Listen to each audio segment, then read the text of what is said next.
So hello everyone, this side Himanshi, your IELTS trainer, and I welcome you all to my own YouTube channel, Inquisitive Minds. This channel will provide you information regarding the latest IELTS exams, latest cue cards, topics, and free IELTS material of Task 1 and Task 2. So video, if you are a beginner and you are confused about from where to start, what to read, and how to prepare for the IELTS exam, so this video is for you. Listening module मैं recommend करूँगी कि सबसे पहले listening module जो है ना करना चाहिए if you are a beginner, because listening module is so much easy and much scoring as compare to the other modules. So listening module आप यूट्यूब से कोई भी लिसनिंग्स उठा सकते हो. अगर मुश्किल लगती है लिसनिंग तो आप सबसे पहले कैम्ब्रिज पैटर्न उठा सकते हो. देखो कि कैसे वो आंसर बोल रहा है. इसमें हमारे पास 4 सेक्शंस होते हैं लिसनिंग में. फर्स्ट सेक्शन बहुत इजी होता है और जो फोर्थ सेक्शन होता है वो बहुत स्पीड से जो है उसमें स्पीकर बात कर रहा होता है. 2 लोगों की आपस में बेसिकली कन्वर्सेशन होती है, किसी आउटिंग को लेके, किसी टेलीफोन कन्वर्सेशन या कुछ भी. तो वो हमारे पास जो क्वेश्चंस होते हैं वो बहुत ईजी होते हैं. अगर हम उसको ध्यान से सुने तो हम ईजिली उसमें अच्छा स्कोर कर सकते हैं और ये हमारा ओवरऑल स्कोर आता है. साथ ही मैं आपको इसमें एक प्रो टिप देना चाहूँगी. कुछ वर्ड्स होते हैं हमारे पास लिसनिंग में, जैसे कंट्रास्टिंग कनेक्टर्स जिसको हम बोलते हैं आल्दो, दो, बट, हाउएवर. ये जो वर्ड्स होते हैं इनसे ओवरऑल मीनिंग जो है ना चेंज हो जाता है. कई बार जो हम आंसर एक्सपेक्ट करते हैं वो नहीं होता और आंसर कुछ और होता है. तो इन वर्ड्स पे ज़रूर ध्यान रखना है कि कई बार ये आंसर या फिर कॉन्टेक्स्ट की सेंस चेंज कर देते हैं. हमें 1 आवर मिलता है और 3 पैसेजेस होते हैं. इसमें अब हमारे पास डिफरेंट टाइप के क्वेश्चंस होते हैं, true false, fill ups, match the, और कई बार डायग्राम कंप्लीशन टाइप भी आ जाते हैं. तो अगर आप बिगनर हो तो आप सबसे पहले कैम्ब्रिज का पैटर्न ही मैं रिकमेंड करूँगी. आप कैम्ब्रिज का पैटर्न उठाओ, कैम्ब्रिज की रीडिंग का प्रिंट आउट निकलवाओ और सबसे पहले स्टार्ट करो इनिशियल के 3-4 डेज फिलअप्स.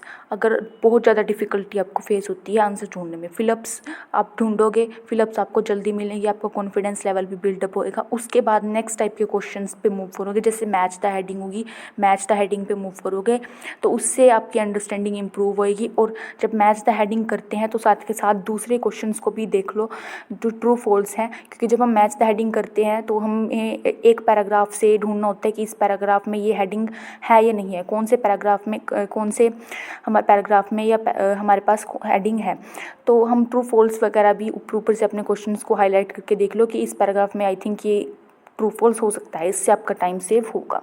आई थिंक आपको ये टिप अच्छी लगी होगी. इसके अलावा अगर आपके पास अपनी कोई टिप्स हैं तो मुझे कमेंट बॉक्स में ज़रूर शेयर करिएगा. तो आगे चलते हैं. थर्ड मॉड्यूल है हमारा राइटिंग मॉड्यूल, जिसमें हमारे पास टास्क 1 और टास्क 2 होता है. ये भी हमारे पास राइटिंग मॉड्यूल 1 आवर का होता है. टास्क 1 में हमें एक चार्ट दे दिया जाता है, ग्राफ होते हैं डिफरेंट टाइप के, और हमें उसकी एक रिपोर्ट टाइप मतलब समरी लिखनी होती है अपने वर्ड्स में. उसके लिए मैं रिकमेंड करूँगी आप सबसे पहले ये चेक करो कि वो टास्क किस टेंस का है. टेंस जानना बहुत ज़रूरी है. पास्ट का है तो पास्ट टेंस, फ्यूचर का है तो फ्यूचर टेंस यूज़ होएगा. और अगर ना कोई डेट दी है ना ये कुछ ऐसा हिंट आपको मिल रहा है कि टाइम नहीं पता चल रहा, तो उसमें हम प्रेजेंट टेंस का यूज़ करेंगे. तो राइटिंग के लिए सबसे पहले तो आप उसके जो सैम्पल आंसर है गूगल से निकाल के रीड करो कि कैसे आंसर बनाया है, उसका क्राइटेरिया क्या है, किस हिसाब से आप आंसर लिख सकते हो, कौन कौन सी वोकैबलरी हैं वो फाइंड आउट करो. नेक्स्ट टास्क 2 की अगर मैं बात करूँ, टास्क 2 में इसमें हमारे पास डिफरेंट टाइप के एसेज होते हैं, उनके टेम्पलेट्स निकालो कैसे आप जो है पैराफ्रेज कर सकते हो. और स्टार्टिंग में सबसे पहले आप इंट्रोडक्शन जो होता है उसकी पैराफ्रेज करना सीखो. बहुत सारे स्टूडेंट्स को डिफ़िकल्टी होती है, वो सीधा डायरेक्ट ऐसे लिखने बैठ जाते हैं. तो उनके लिए ये है कि अगर आपको बहुत प्रॉब्लम फेस हो रही है तो सबसे पहले इंट्रोडक्शन की पैराफ्रेजिंग सीखो. 3 से 4 दिन इंट्रोडक्शन की पैराफ्रेजिंग पे वर्क करो, साइनोनियम यूज़ करके, और कॉम्प्लेक्स सेंटेंसेस का यूज़ कर सकते हो. एक्टिव पैसिव सेंटेंसेस जैसे हैं कनेक्टर्स का यूज़ करके उसको पैराफ्रेज करना सीखो धीरे धीरे. फिर आपकी अपने आप ही हैबिट बनती चली जाएगी. और जितना हो सके सैम्पल आंसर्स को रीड करो कि कैसे उन्होंने पैराफ्रेज किया है. आप पक्कर की PDF को डाउनलोड करो, क्योंकि उसमें recent cue cards, recent topics पता चल जाते हैं और साथ ही आपको सैम्पल आंसर भी मिल जाता है. वो PDF डाउनलोड करो, सैम्पल आंसर्स देखो कैसे हैं. एक दिन में 1 क्यू कार्ड या 2 क्यू कार्ड उठाओ, उनको कैसे हम बना सकते हैं. बेसिकली उसमें बुलेट पॉइंट्स होते हैं, तो हमारे पास आइडियाज़ होता है कि हमें क्या चीज़ बताना है, उस टॉपिक के बारे में एक्सप्लेन करना है. तो थोड़ा बहुत आप खुद बनाने की कोशिश करो, थोड़ा गूगल से हेल्प लो. जितना हो सके आप रीड करो, क्योंकि जितना आप रीड करोगे उतनी आपके दिमाग में आइडियाज़ आएंगे, फिर उसको बोल के देखो। साथ ही आप मिरर प्रैक्टिसिंग भी कर सकते हो, ये भी एक बहुत प्रो टिप है।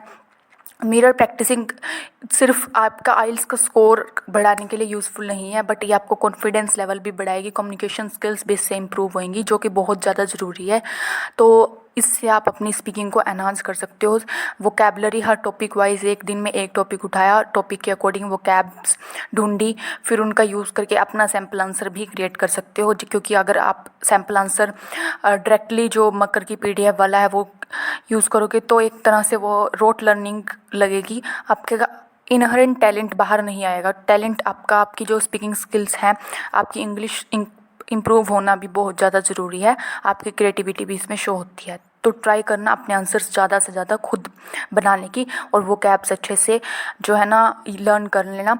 क्योंकि बहुत सारे स्टूडेंट्स एग्ज़ाम में इसलिए चुप हो जाते हैं क्योंकि उनके पास वोकैबलरी नहीं होती, आइडियाज़ नहीं होते, और हम क्वेश्चन को जो है ना ज़्यादा से ज़्यादा जब हम आंसर देते हैं तो पैराफ्रेज करना होता है अब, और कैसे हम कॉम्प्लेक्स आंसर्स बना सकते हैं, वो चीज़ भी बहुत ज़रूरी है।